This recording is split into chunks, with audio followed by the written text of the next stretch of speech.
تنازع اور بد اعتمادی کی جڑیں گہری اور پیچیدہ ہیں جو 1948 میں اسرائیل کی ریاست کے قیام سے پہلے کی ہیں۔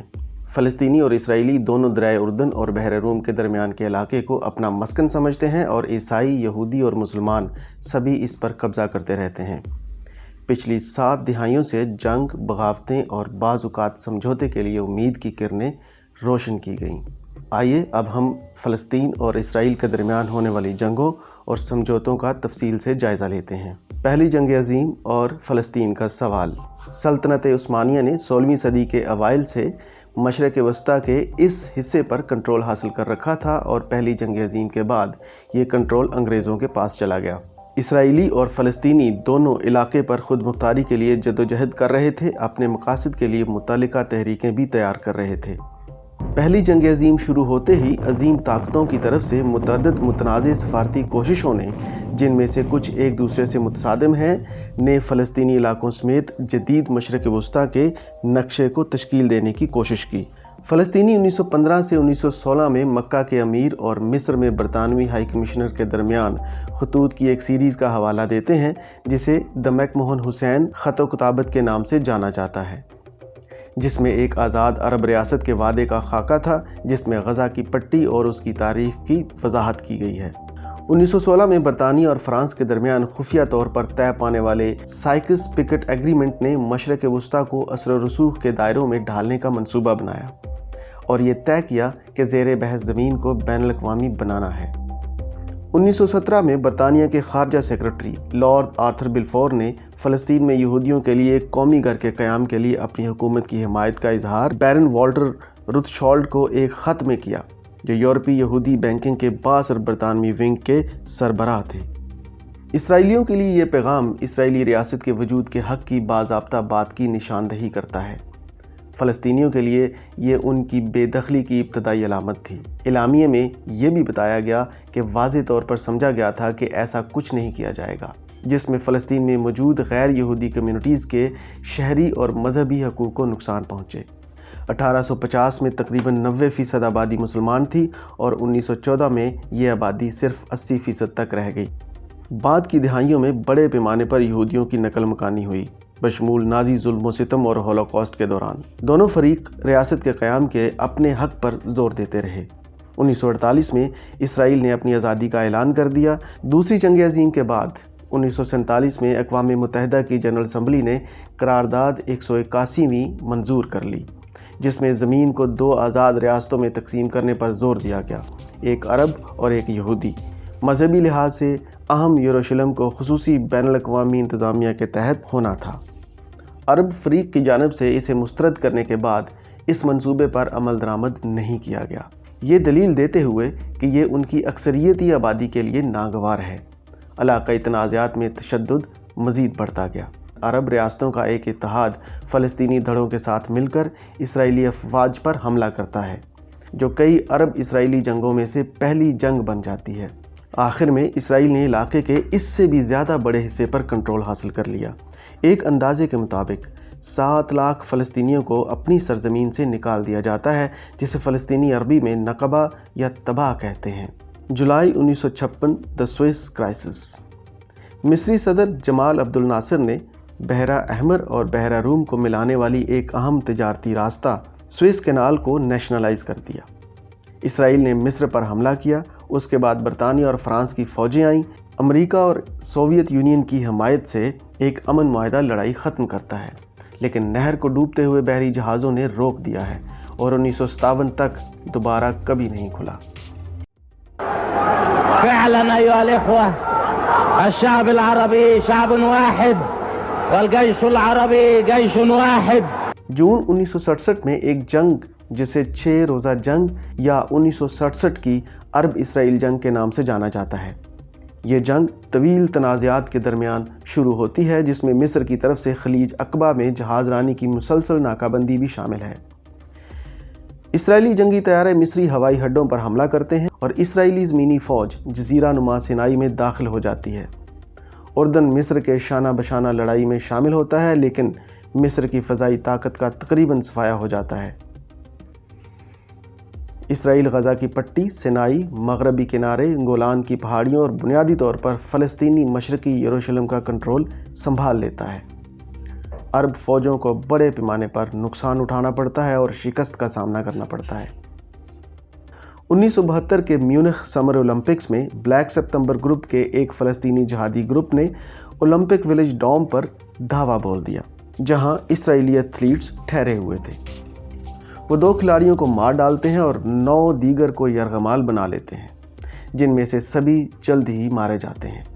مصر اور شام کی قیادت میں عرب ممالک کے اتحاد نے یہودیوں کے مقدس دن یوم کپور پر اسرائیل پر ایک حیرت انگیز مربوط حملہ کیا۔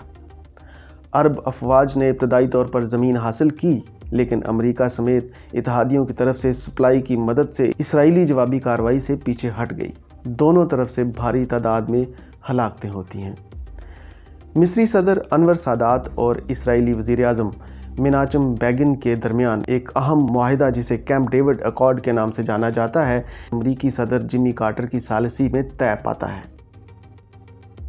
یہ اگلے سال دونوں ممالک کے درمیان امن معاہدے کی بنیاد رکھتا ہے، جس میں جزیرہ نما سینائی سے اسرائیل کا حتمی انخلا بھی شامل ہے۔ یہ مغربی کنارے اور غزہ میں فلسطینیوں کی خود مختار حکومت کے عمل کے لیے ایک فریم ورک بھی مرتب کرتا ہے۔ فلسطینی امن کی ممکنہ تجاویز پر بات کی جاتی ہے، لیکن ان پر عمل نہیں ہوتا۔ فلسطینی بغاوت یا انتفاضہ مغربی کنارے غزہ اور اسرائیل میں اسرائیلی قبضے کے خلاف بڑے پیمانے پر بے ساختہ جھڑپیں، مظاہرے اور سول نافرمانی کا باعث بنتی ہے، جس کے نتیجے میں سخت اسرائیلی فوجی کریک ڈاؤن ہوتا ہے۔ برسوں سے بد امنی جاری ہے، جس میں دونوں طرف سے بہت سے لوگ ہلاک اور زخمی ہو چکے ہیں۔ 2 معاہدوں میں سے پہلا، جسے اوسلو معاہدے کے نام سے جانا جاتا ہے، اسرائیل اور فلسطین لبریشن آرگنائزیشن جسے PLO بھی کہا جاتا ہے کے درمیان دستخط کیے جاتے ہیں، جو اقوام متحدہ کی سابقہ قراردادوں کی بنیاد پر ایک امن عمل کو ترتیب دیتے ہیں اور مغربی کنارے میں محدود فلسطینی خود مختاری کی توسیع کو معاہدے کا حصہ بناتے ہیں۔ اور غزہ کی پٹی 1995 میں ایک فالو اپ معاہدے پر دستخط کیے گئے، جہاں PLO کو اسرائیل اور امریکہ ایک مذاکراتی شراکت دار کے طور پر تسلیم کرتے ہیں۔ تاہم باقی حل طلب مسائل جیسے مغربی کنارے پر اسرائیلی بستیوں اور یروشلم کی حیثیت، جسے فلسطینی مستقبل کی کسی بھی ریاست کے دارالحکومت کے طور پر دیکھتے ہیں۔ 4 نومبر 1995 کو اسرائیل کے 5ویں وزیر اعظم 73 سالہ یتزاک رابن کو دائیں بازو کے ایک یہودی انتہا پسند نے پیٹھ میں گولی مار کر ہلاک کر دیا، جس کا مقصد فلسطینیوں کے ساتھ امن معاہدے کو پٹری سے اتارنا تھا۔ رابن تل ابیب میں ایک امن ریلی کو روانہ کر رہے تھے، جس میں 1 لاکھ سے زائد افراد نے شرکت کی تھی۔ 20 سالہ شوٹر یگل امیر نے مذہبی بنیادوں پر اوسلو معاہدے کی مخالفت کی۔ پولیس کو بتایا کہ اس نے مقدس سرزمین کو فلسطینیوں کے حوالے کرنے سے روکنے کے لیے خدا کے حکم پر عمل کیا ہے۔ اس نے کبھی اس قتل پر افسوس کا اظہار نہیں کیا اور عمر قید کی سزا کاٹ رہا ہے۔ دوسری انفطادہ یا فلسطینی بغاوت دائیں بازو کی اسرائیلی سیاسی شخصیت ایرول شرون، جو بعد میں وزیر اعظم بھی بنے، کہ یروشلم کے ایک کمپاؤنڈ کے دورے کے بعد فسادات پھوٹ پڑنے کے بعد شروع ہوتی ہے، جس کی یہودیت، عیسائیت اور اسلام میں تعظیم کی جاتی ہے۔ جھڑپیں اور دیگر تشدد 2005 تک جاری رہا، جس میں دونوں طرف سے سینکڑوں افراد مارے گئے۔ اسرائیل نے 2005 میں غزہ سے اپنی فوجیں ہٹا لی۔ فلسطینی جہادی گروپ حماس نے اگلے سال انتخابات میں کامیابی حاصل کر لی، جس کے نتیجے میں مغربی کنارے پر زیادہ اعتدال پسند فتح پارٹی کے کنٹرول کے ساتھ سیاسی تناؤ پیدا ہو گیا۔ حماس کے 2007 میں غزہ کی پٹی پر قبضے کے بعد اسرائیل نے 20 لاکھ فلسطینیوں کی رہائش گاہ والے چھوٹے زیادہ بھیڑ والے فلسطینی انکلیو پر 16 سال کی ناکہ بندی عائد کر دی۔ اقوام متحدہ کا کہنا ہے کہ علاقے کے اندر اور باہر سامان اور لوگوں کی نقل و حرکت کو محدود کرنے سے اسرائیل نے غزہ کے انسانی بحران کو مزید گہرا کر دیا ہے۔ غزہ کے زیادہ تر لوگ پناہ گزین کیمپوں میں رہتے ہیں اور اقوام متحدہ کے راشن پر انحصار کرتے ہیں۔ نومبر 2012 کو اسرائیل نے حماس کے فوجی سربراہ احمد جباری کو ہلاک کر دیا۔ غزہ سے راکٹ فائر اور اسرائیلی فضائی حملوں کے 1 ہفتے سے زائد عرصے کو چھونے کے بعد کم از کم 150 فلسطینی اور 6 اسرائیلی مارے گئے۔ دسمبر 2017 کو ٹرمپ انتظامیہ نے یروشلم کو اسرائیل کا دارالحکومت تسلیم کرتے ہوئے اعلان کیا کہ وہ امریکی سفارت خانے کو تل ابیب سے منتقل کرنے کا ارادہ رکھتی ہے۔ غزہ میں اسرائیلی باڑ کے ساتھ مظاہرے ہوتے ہیں جن میں مظاہرین نے پتھر اور پیٹرول بم پھینک کے اسرائیلی فوجیوں نے کئی مہینوں کے دوران 170 سے زائد مظاہرین کو ہلاک کیا۔ نومبر میں اسرائیل نے غزہ پر ایک خفیہ حملہ کیا۔ کم از کم 7 مشتبہ فلسطینی جنگجو اور ایک سینئر اسرائیلی فوجی ہلاک ہو جاتے ہیں۔ یروشلم میں کئی ہفتوں کی کشیدگی کے بعد اسرائیلی پولیس نے مسجد اقصی پر ریڈ کیا جو کہ اسلام کے مقدس ترین مقامات میں سے ایک ہے۔ حماس نے شہر کی طرف ہزاروں راکٹ فائر کیے۔ کم از کم 2014 کے بعد شدید ترین لڑائی میں غزہ میں 200 سے زائد اور اسرائیل میں کم از کم 10 افراد مارے گئے۔ دسمبر 2022 کو بنجمن نیتن یاہو نے ایک بار پھر اسرائیلی وزیر اعظم کے طور پر حلف اٹھایا، ایک ایسا انتخاب جیتنے کے بعد جس نے انہیں ان کی چھٹی مدت کا موقع دیا اور انتہائی دائیں بازو کے سیاستدانوں کے براجمان بلاک کو طاقتور نشستوں تک پہنچا دیا۔ انہوں نے اسرائیلی تاریخ کی انتہائی دائیں بازو کی حکومت کو اکٹھا کیا جس کے بارے میں ناقدین کا کہنا ہے کہ 2 ریاستی حل کے کسی بھی امکان کو کچلنا شروع کر دیا ہے۔ اسرائیلی فوج نے فلسطینی شہر جنین میں دھاوا بول دیا۔ فائرنگ کے تبادلے میں 9 افراد ہلاک ہو گئے۔ 19 جون کو اسرائیلی فورسز نے جنین پر حملہ کیا۔ دوسری انتفاضہ کے بعد پہلی بار مغربی کنارے میں ہیلی کاپٹر گن شپ تعینات کیے گئے۔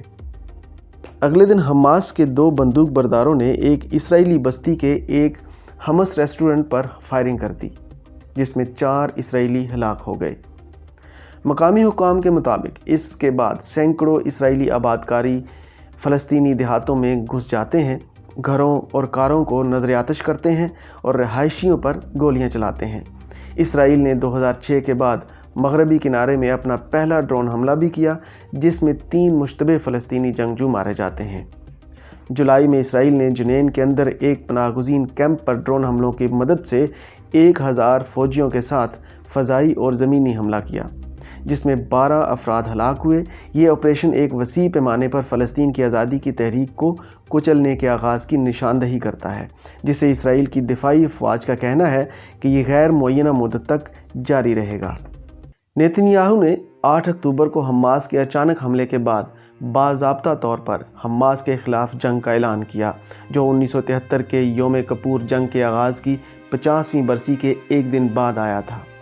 اسرائیل اس وقت تک غزہ کا 80% علاقہ تباہ کر چکا ہے جس میں ہزاروں فلسطینی شہید ہو چکے ہیں، جس میں بچوں کی تعداد سب سے زیادہ ہے۔